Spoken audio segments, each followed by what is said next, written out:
11 अगस्त 2023 को ये भारतीय न्याय संहिता, भारतीय नागरिक सुरक्षा संहिता और भारतीय साक्ष्य अधिनियम को, इन 3 विधेयकों को मैं यहाँ लेकर आया और आपने उसको गृह विभाग की स्थायी समिति को विचारार्थ भेज दिया।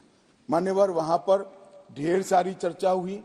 10 नवंबर 2023 को इसकी रिपोर्ट राज्यसभा के उपसभापति को दे दी गई और ढेर सारे सुझाव, ढेर सारी टाइपिंग एरर्स, ग्रामेटिकल एरर्स और लीगल प्रोनाउंसिएशन के जो अपभ्रंश थे, ये सब सुधारने के लिए माननीय संसद सभ्यों की समिति ने ढेर सारे विचार रखे।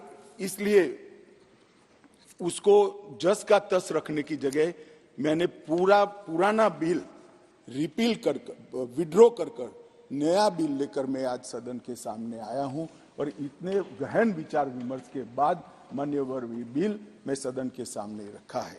मान्यवर, मोदी जी के नेतृत्व में जो 3 कानून आए हैं, न्याय, समानता और निष्पक्षता, ये 3 मूल सिद्धांतों के आधार पर इसके अंदर बहुत बड़ा परिवर्तन किया गया है। टेक्नोलॉजी का भरपूर उपयोग हो और आने वाले लंबे समय तक टेक्नोलॉजी के नए नए इनोवेशन क्या हो सकते हैं, इसकी कल्पना कर अभी से इसकी कानूनी वैधता के लिए ढेर सारे प्रोविजन किए हैं।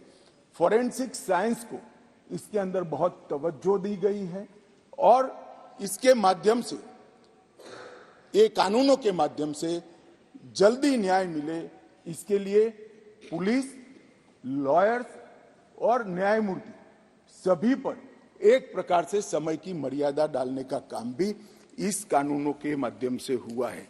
मान्यवर, भारतीय नागरिक सुरक्षा संहिता, इसमें पहले सीआरपीसी में 484 धाराएं थी, इसके जगह अब 531 होंगी। 177 धाराओं में बदलाव किया गया है, 9 नए जोड़े गए हैं, 39 नए सबसेक्शन जोड़े गए हैं, 44 नए प्रोविजन और स्पष्टीकरण जोड़े गए हैं, 35 सेक्शन में टाइमलाइन जोड़ी गई है और 14 धाराओं को निरस्त कर हटा दिया गया है। इसी तरह आईपीसी की जगह भारतीय न्याय संहिता में पहले 511 धाराएं थी, इसकी जगह 358 अब रह गई है। 21 नए अपराधों को जोड़ा गया है। 41 अपराधों में कारावास की अवधि को बढ़ाया गया है। 82 अपराधों में जुर्माना बढ़ाया गया है। 25 अपराधों में अनिवार्य न्यूनतम सजा शुरू की गई है। 6 अपराधों को सामुदायिक सेवा का दंड, कम्युनिटी सर्विस का पेनल्टी देने का काम किया गया है और 19 धाराओं को निरस्त कर दिया गया है।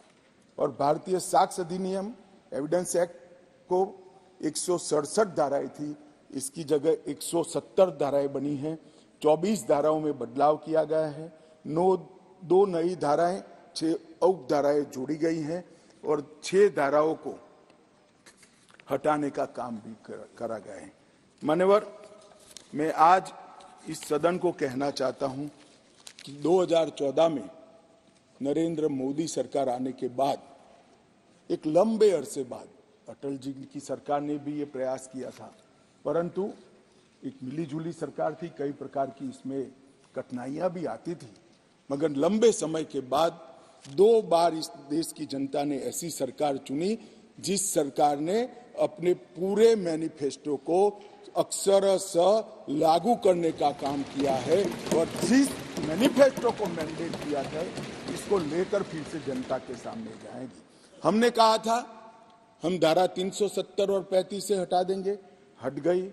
हमने वादा किया था आतंकवाद, उग्रवाद और के खिलाफ जीरो टॉलरेंस की नीति सरकार बनाएगी और सुरक्षा कर्मियों को फ्री हैंड देंगे, हमने दिया। इसके कारण 3 हॉटस्पॉट, जम्मू कश्मीर, वामपंथी उग्रवादी क्षेत्र और उत्तर पूर्व में हिंसक घटनाओं में 63% की कमी आई है और मृत्यु में 73% की कमी आई है और पूर्वोत्तर से 70% से ज्यादा क्षेत्र से अब सपा को हटा लिया गया है।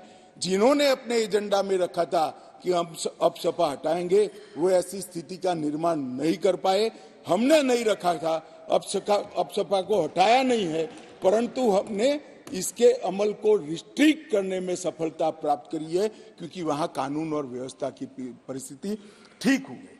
हमने मान्यवर ने कहा था कि अयोध्या में जितना हो सके उतना जल्दी राम मंदिर बनाएंगे और 22 जनवरी को वहां पर राम लल्ला विराजमान हो जाएंगे। ये नरेंद्र मोदी सरकार है, ये नरेंद्र मोदी सरकार है, ये नरेंद्र मोदी सरकार है मान्यवर, जो कहती है वो करती है। मान्यवर, हमने कहा था संसद और विधानसभा में महिलाओं को 33% आरक्षण देंगे। कांग्रेस पार्टी कई बार पावर में आई, तिथियां निकालती रह गई, हमने दे भी दिया और सर्वानुमत से देकर इस देश की मातृशक्ति को हमने सम्मानित करने। हमने कहा था 3 तलाक मुस्लिम माताओं बहनों के लिए अन्याय करता है, उसको हम समाप्त कर देंगे। मान्यवर, हमने इस वादे को भी पूरा किया।